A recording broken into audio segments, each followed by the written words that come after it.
Hey, good afternoon, Streetsville Secondary School North. Go Tigers. And good afternoon, Port Credit Secondary School North. Go Warriors. Welcome to our second Lit Talk from the Dock. Unfortunately. Too windy again. Yeah. Too windy. It's quite chilly. It was feeling like -3 a couple of hours ago outside. It's quite sunny, but... And we have no snow anymore, so there's little benefits there. Okay. True. So today you're very fortunate to be here on a very important and amazing day. Today is May the 4th, and this is Are you going to do that May the 4th be with you? No. Okay, That's lame. Thanks. So 20 years ago today, Aww.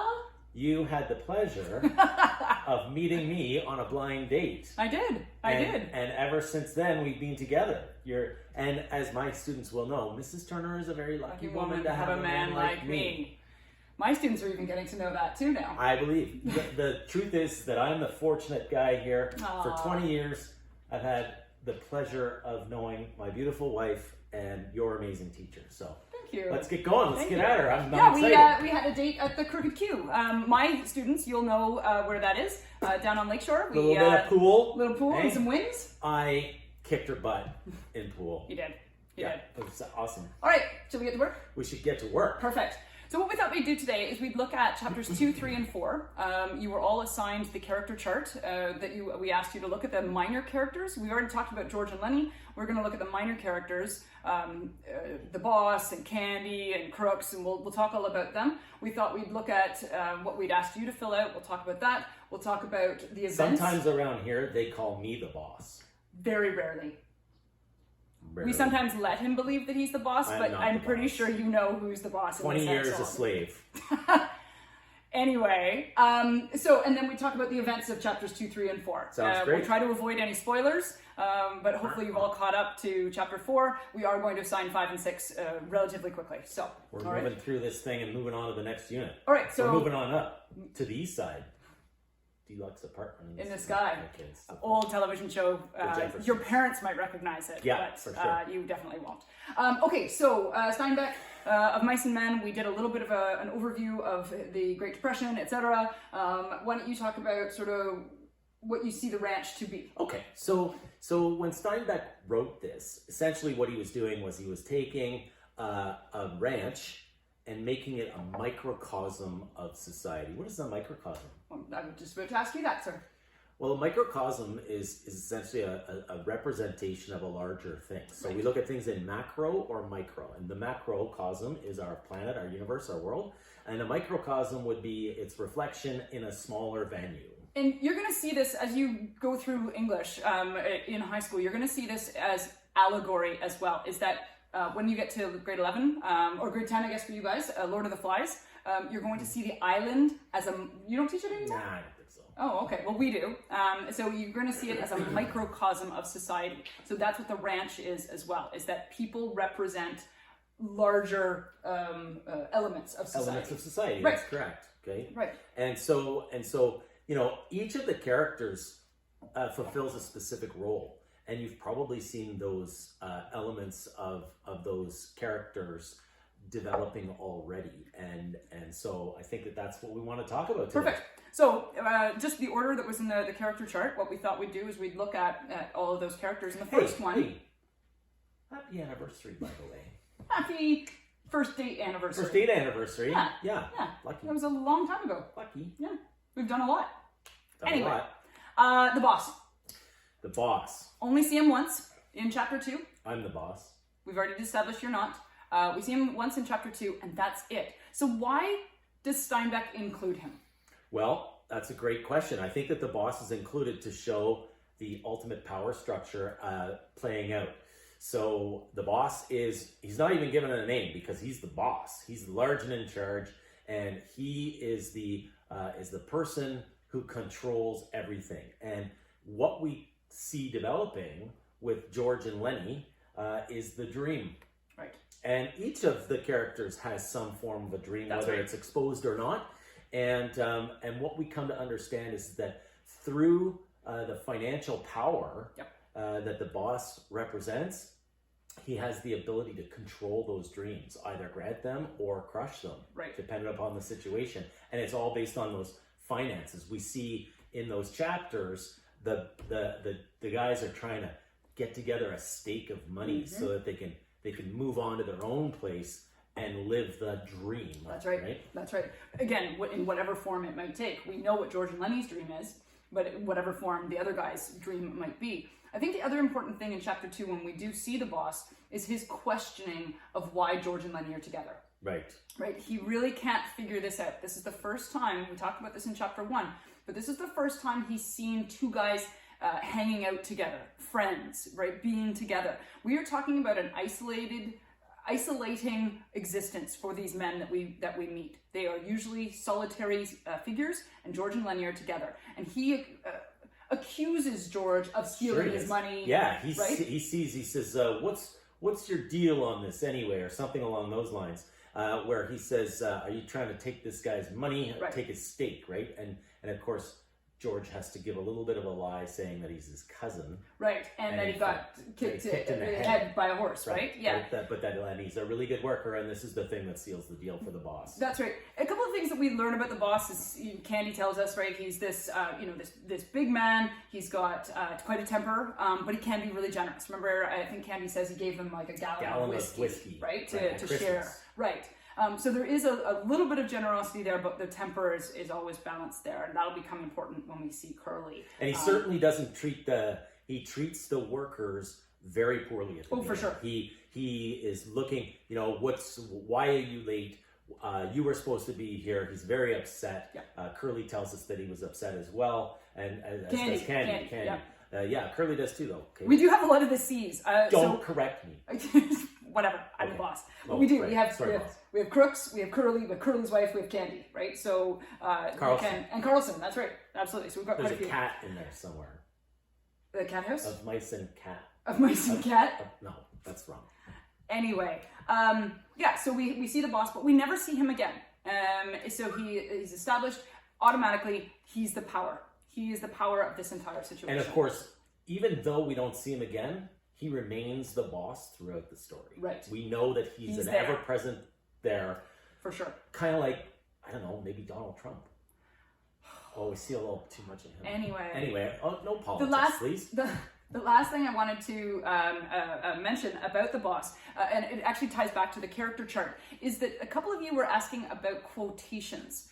Because the way we constructed the chart was we asked for a physical description, we asked for their personality, we asked for what their purpose was in the novel, and then a quotation. And tell me about the rabbits, George. That's a great one for Len, right?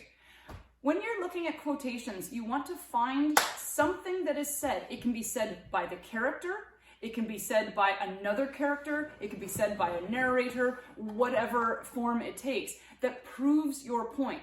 So one of the students in my class said, use the quotation, well, God knows he don't need any brains to buck barley. That's a great one. Shout out to whoever that was. Was that Smedley J. Smedley J. Smith? Yes. Smedley J. Smith. Yes. Of Port Credit, Ontario. Right. Go Warriors. Anyway, great quotation because it shows, again, he doesn't really care about these workers. He needs them to work. Right, so he doesn't care if Lenny's stupid. He needs them to work. So I thought that was a great quotation. So good job. Right. The next one is Candy. What do we know about Candy? Physical description, personality. What are some thoughts? Favorite candy is nibs. Sometimes chocolate bar. I also love Paul. Mr. Turner. No. Candy the character. Oh, Candy the character. Okay. Have you noticed a constant theme here? I'm the straight one, he's the funny one. I'm not that funny. No, you're really not. Oh, boy. So Candy. Candy is our old swamper. He's the swamper. That's right. So his responsibility on the ranch is to kind of, he's like the maintenance guy, the kind of like, not even the maintenance guy, he's kind of like the custodian. Yeah. Cleans up. He's the cleaner. And why is he the cleaner? Because he can't work. Okay, he's got his arm cut off. His hand. Just his hand, but it's off of his arm, so it's hand. Right. So and we know that or we can assume, I can't remember, that's happened on the ranch. Yes. Well, he tells us in chapter 3. That's correct. And the boss is probably the boss's guilt at the fact that Candy has lost his hand has created a position for him, but he's of low status because he's and again we talk about on the microcosm of the branch. He's a pretty low-lying character, and why? Because his work is not valuable. Right. It's somewhat valuable, but it's not highly valued. It's more of, I almost want to say it's more of a pity position. Oh, it's totally a pity. It's a pity position, and he's very old. But he recognizes that, sure, right? And he recognizes that he's not important. And what we're going to see is when you lose your importance or you lose your worth, you are nothing. And we'll talk about that in a little bit. I say that a lot, I apologize, but... I'm starting to feel like You're Candy? I'm not worth much. Anyway. Are you? Candy, I think, is really interesting. 20 years, anyway. Anyway, Candy's interesting in that he greets the men, he tells them a lot of the gossip, right? There's this whole sort of, he's a font of knowledge. He knows everything about this ranch. And again, in chapter 3, he tells us that he'd been given a sum of money because he lost his hand, but he worries that he has no purpose. And he does worry that he's isolated because he's old. Yeah, and he's old and he's isolated and he has that physical disability. Right. And he sees the writing on the wall. Yep. He recognizes that. Do you know that's an allusion to the Bible? Is it? It is. Is it? Okay. I'll talk about that after. Yeah, for sure you will. And so he sees that there's a potentiality for him to be let go. To be let go, for sure. And so as a consequence, he's very nervous and worried all the time. Yeah. I think, again, another student with a quotation, the most poignant moment in chapter 2, 3, and 4 is when of course, Carlson shoots Candy's dog. And Candy says, I ought to have shot that dog myself. Sure. Right? He knows that. He recognizes that's a job he should have done, and he let Carlson Darn that, Carlson. It was a smelly dog, though, old. Right. And again, microcosm, right? So the killing of Candy's dog is kind of reassuring that or that idea of Candy's age. Right. And he's old, he's useless. Old and useless. There's no worth there. Smells, right? So I don't know if Candy smells. I think we can probably assume. Let's continue on, because the next character is the one that we all loathe, or we should, is Curly. Curly! Hate that guy. You don't hate people, you dislike them. I have a strong dislike that's nearing hate for Curly. What are you noticing, guys, as well, and I'm just going to touch on this, is that we don't have names for these people. We have the boss. You talked about that. We have Candy. We don't know why that's obviously not his name. It's a nickname of some sort. And Curly, we can assume he has curly hair. It's like my nickname, Good Looking. Is that your name? Yeah. Paul G. Turner. Paul Good Looking Turner. Good Looking Turner. Is Good Looking one whole word? That's one word. Perfect. Yeah. Curly. Let's get back to Curly. Yeah. Curly. It's a Good Looking apostrophe. And apostrophe. Okay. Yeah. Curly. Curly is, of course, the boss's son. Curly is a short man. He's short in stature. What do we want to talk about? Short. Well, I don't know if you've ever heard of this expression. It's this idea of the little man syndrome. Napoleon. That's right. They suggest he was a short guy and he had a chip on his shoulder. They had a chip on their shoulder, and that's what Curly does. Curly has this chip on his shoulder, and he always picks fights with bigger guys because he feels intimidated by them. Lots of little guys try and pick on me because I'm such a big fella. Gun show. Curly comes in, you see that attitude. You see it right away, right? He's constantly looking for his wife, which I always find interesting, and she's often looking for Curly as well. She seems to be always one step ahead of looking for Curly. Right, and you boys, anyway, and you guys seen my wife, right? Yeah, any of my boys seen Curly, right? Yeah. Curly is nasty. He's mean.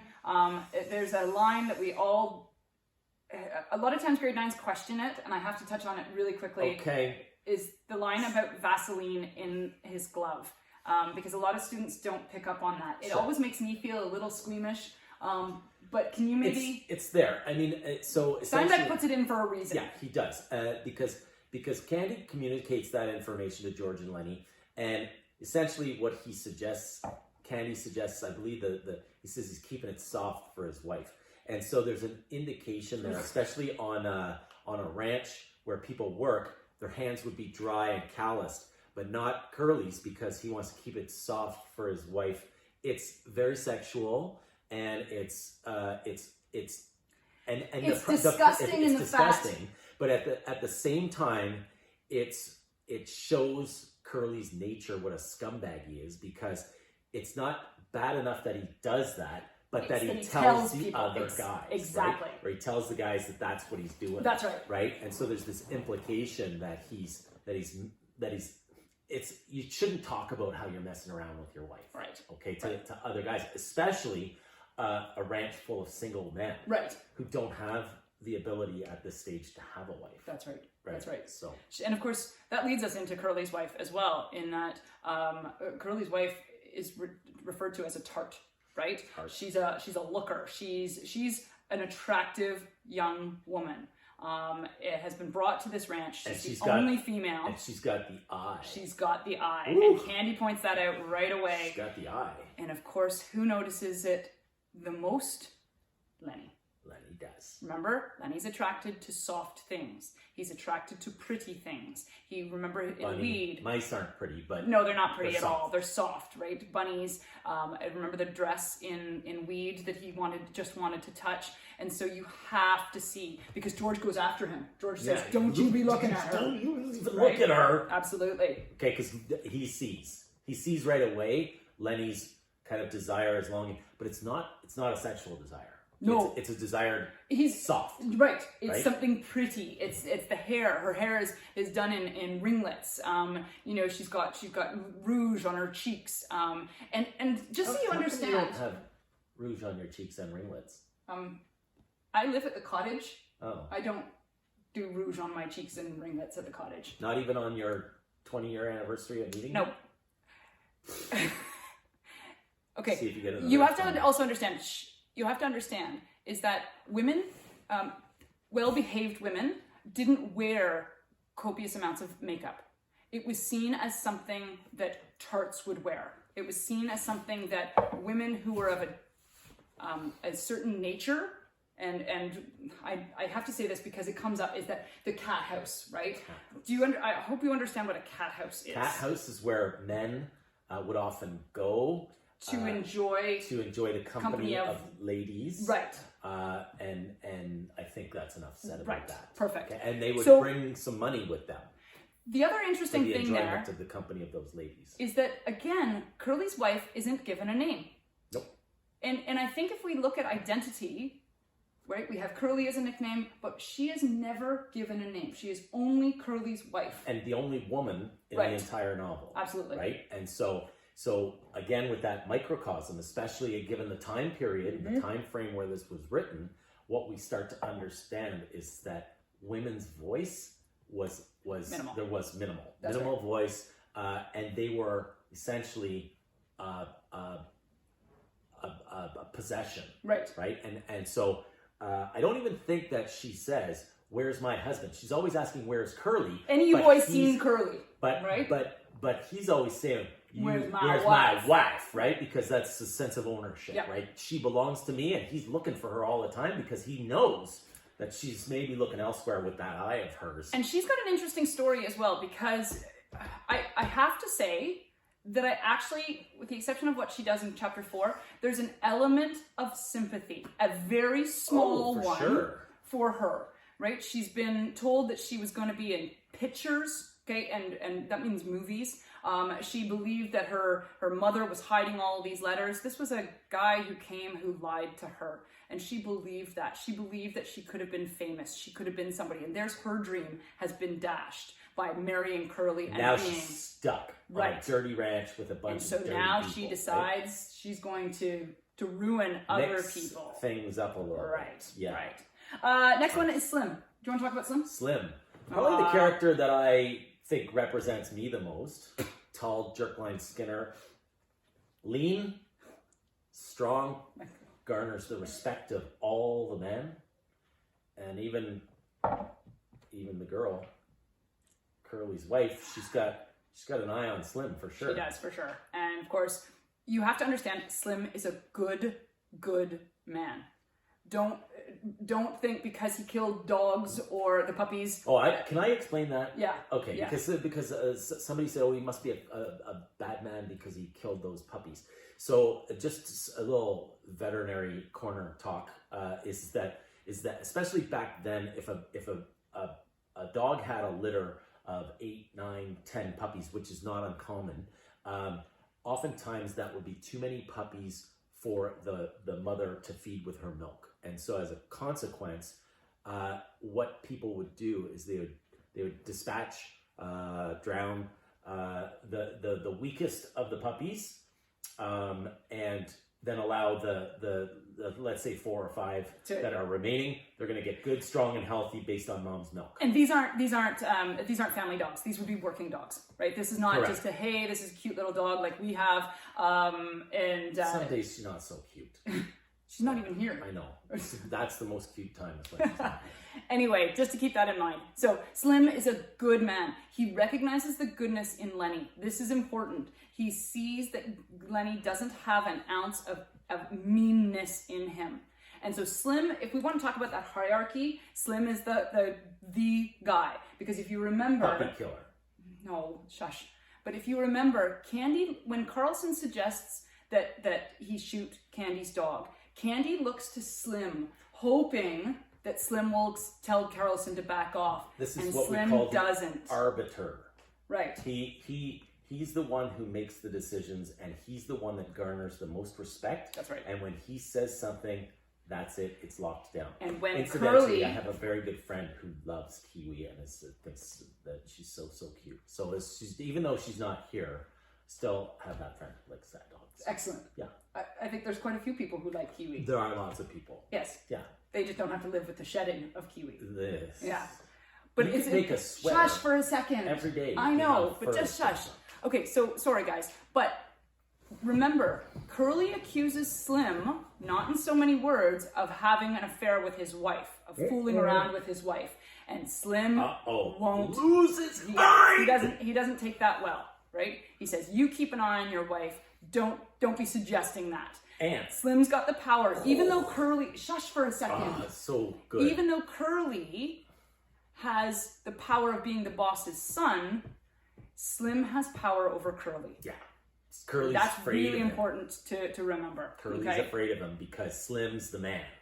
And so again, when Slim says, this was another student of mine, chose the quotation, "Carlson's right, Candy. That dog ain't no good to himself. I wished somebody'd shoot me if I got old and a criminal." And Candy,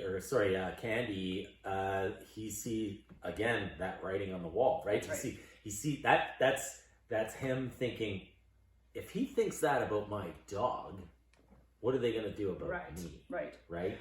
Next character, Carlson. I don't really want to talk too much about Carlson. He plays a minor role. So minor. Except for the fact, I don't know. I can't talk about that one. That's chapter 5. Nope, can't talk. Stop. But yeah, Spoiler alert. Carlson shoots Candy's dog. And so, interesting, we assume that's his last name. Again, going back to the names. But Carlson shoots Candy's dog. Enough said. Right? Enough said. He's in that hierarchy of power. Yeah. He's pissed off with Curly as well, but nobody likes Curly. Curly. But here's the thing, right? So if we start looking at that hierarchy, okay, excuse me, and so we want to try and, maybe we'll wait until we're done, but we want to try and place where these people fall in the hierarchy. Certainly we know the boss is at the top, probably Curly. Slim. Yeah, Slim and Curly, but at the end of the day, I guess, yeah.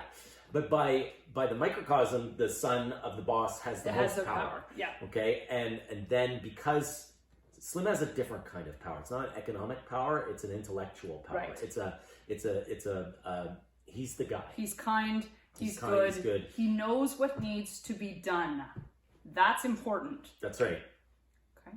So, yeah, and then we start seeing. I think Carlson probably comes next. Probably, yeah. Carlson gets to make that decision, and Candy, and then he appeals to Slim, who's above him, but he's making that decision about Candy. And if we want to look at the hierarchy of who is at the bottom, with the exception of Curly's wife, because I think if we do look at the hierarchy, Curly's wife comes before one last character, and that is Crooks. Okay. You have to understand, Crooks is the black man, the only black man on the ranch. Stable buck, they call him. He's the stable buck. You will have encountered the N-word at this point now. And we did talk about that. We talked about that, so we're not going to... It's inappropriate, but it's a reflection of the time that this was written. That's right. It's an unfortunate reflection, but it is part of that. Crooks is not allowed to stay in the bunkhouse. He has a lean-to that's off the side of the stable. It is his space. Nobody goes in it. He's not allowed to play cards. They suggest that he stinks, and he says, well, you all stink to me. And Crooks, again, no name, right? He's got a crooked back. He's been hit by a horse. Crooks, crooked back. Oh my goodness. Oh, look at that. Wow. Wow. And I'll talk about this a little bit more in a couple of minutes, but Crooks, chapter 4 is so powerful. It's probably, well, I say this about them all. It's one of my favorite chapters, but chapter 4 is good. About every chapter. I say it about every book probably too. All right. So I just want to touch on the names that we are given, right? Because if you've noticed, we haven't been given a lot. Carlson, maybe a last name, but mostly nicknames, except for George Milton and Lenny Small. And there's a reason, this is important, is that George Milton, Steinbeck's favorite author, was John Milton. John Milton wrote Paradise Lost. And I think we may have touched on this in the first one. We did, just tiny. But very quickly. Paradise Lost is the story of the fall from grace, the fall from paradise, right? We've talked about this back in, for my guys, we talked about it with Priscilla and the Wimps, that idea of the Garden of Eden. The main character in Paradise Lost is constantly wanting to return to Eden, wanting to get back to paradise. And so if you think about this dream is George and Lenny's Eden. It is their paradise. You know what just occurred to me? Trying to get back there. Steinbeck wrote a book called East of Eden. East of Eden. Oh my gosh. Again. You just yeah. Okay. Sorry, man. Excellent novel, East of Eden. You're way smarter than I am. Way longer than Of Mice and Men, but very, very good. And that whole idea of Eden, he was fascinated by it. Grapes of Wrath. I'm stronger than you, though. Grapes of Wrath is another Steinbeck novel that was, oh my gosh, brilliant. Mr. Turner and I saw it in Stratford many, many years ago. Anyway, excellent. And then, of course, Lenny Small is easy, right? He's got his massive man. He's Small. The last name Small. Perfect. Irony, we call that in English. Look at that. Lenny Small. Irony. She read my mind. She cheats off me all the time. Let's just look at chapter 2, the events. We meet the boss. We meet Candy. We meet Curly. We meet Curly's wife, right? It's sort of that introductory to the microcosm of the ranch. Chapter 3. Check. Chapter 3, we have 3 major events. We have the shooting of Candy's dog. Boo. Right?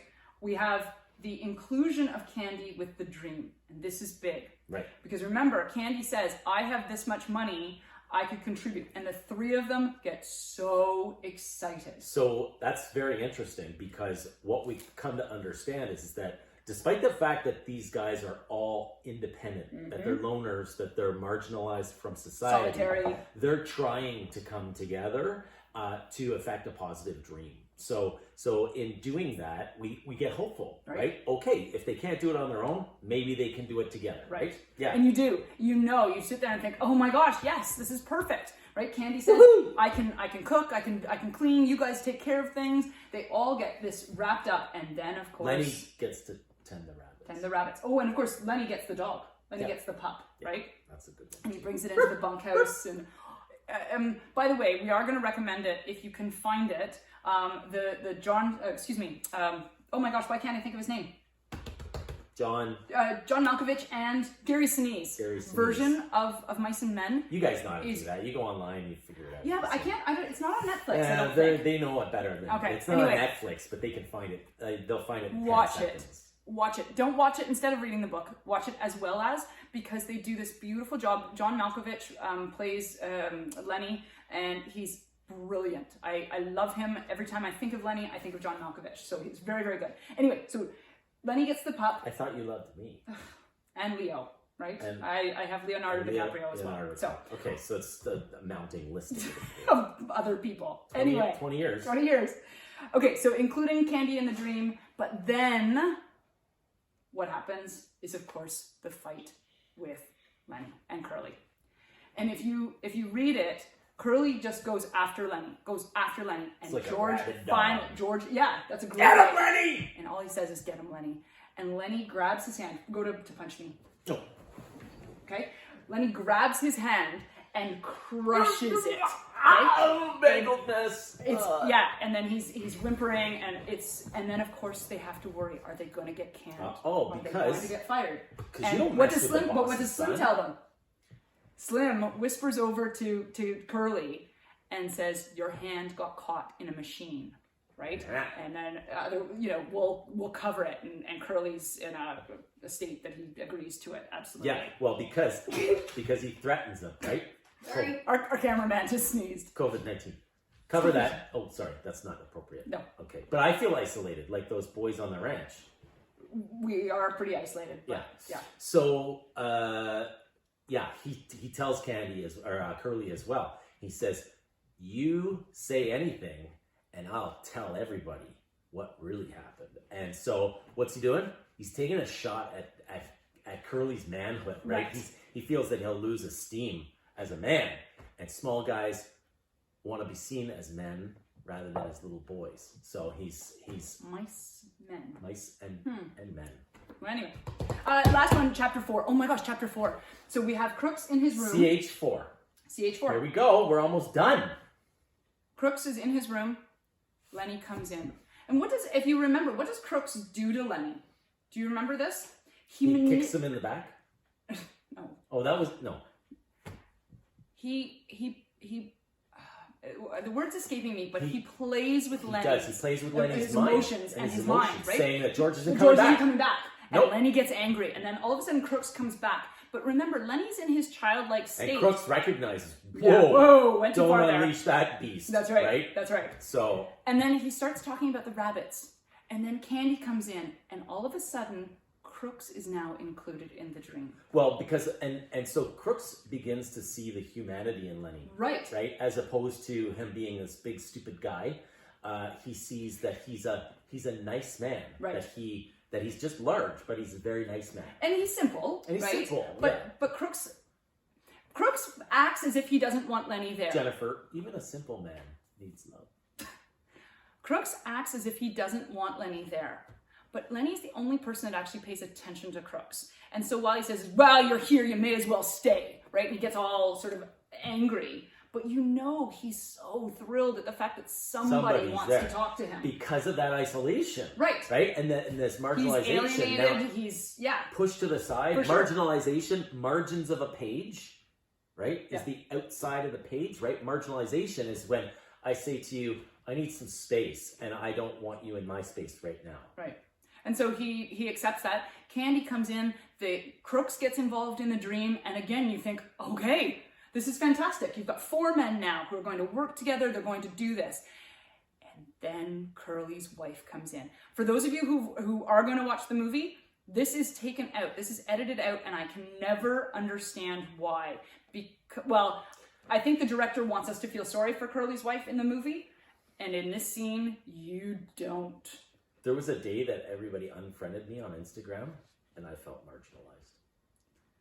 Curly's wife comes in, she starts talking, and then she threatens Crooks. Oh. And pretty much says, "You say anything, I'll get you strung up so fast." Right? So awful. She's so, and I think it's important to understand, if we talk about that hierarchy of power, she desperately has to establish her power over somebody else. Correct. Right? She's She so has powerless none. herself. Exactly. And we all have to do that, right? So when we're feeling powerless, we try to, and it's not a good thing to do, No. but when we do feel powerless, sometimes we push back Think where about we can. it in a fight, right? If you have an argument with somebody, you always want to try to gain that power. And so that's what she does. And so at that point, because Crooks then pulls back, right? He's like, "Well, I don't want to be part of it anyway."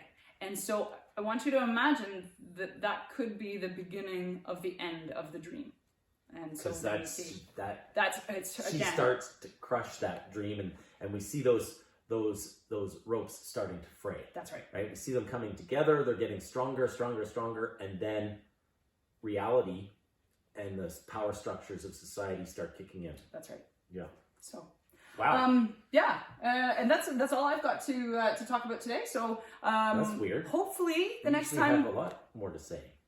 Hopefully next time we can be outside. As we said, it's a beautiful day, but man, it's cold and windy, and so you had to Wait until the black flies show up. We'll be doing lit talk from the dock with the bug nets. net hats on. And I don't know if you haven't experienced black flies. Black flies are minuscule. They're very, very tiny, and they can take chunks out of you, bite you and till they you bleed. swarm you, and you bleed everywhere. Yeah, you're bleeding everywhere. We have jackets They're that we have to awesome. wear. They're about a 4-week period They climb or so. into your nose and into your ears and in your hair. In your hair, you get, Yeah, oh my gosh, so it's awful. Yeah, it's really good. The north is fantastic. And then we get rid of those, and then we get deer flies. Deer flies season, So, yeah. and horse flies. Horse and flies come a little bit later, and then mosquitoes mosquitoes. throughout. Yeah. Yeah. Yeah. And then August comes and nothing. And then they all well, the horse flies are still around in Sure. August. But we did get fish in the lake. I saw a beaver the other night. Yeah. Swimming along. Yeah, we did. We did. And so really good. Yeah. Yep. So I saw fox 3 days ago. Just standing at our neighbors, just watching us. So keep going, guys. You're doing great. Okay, I love all the work that you're turning in, and you guys are doing super terrific. And I want you to continue to focus on that. Stay safe. Don't freak out if you're late with something. You need to just do what you need to do, or get to it when you can. Guys, your physical and mental health is way more important to us. Way more. And so keep yourself safe. And happy. Enjoy the time. Love your parents. Try not to fight with your brother and sister. Yeah. And imagine that that hopefully we'll be back in school at some point. All right. We miss you. I hope not until September. We miss you, and we miss talking with you and interacting with you. But we hope you enjoy these and maybe get something out of it. Super dudes. All right.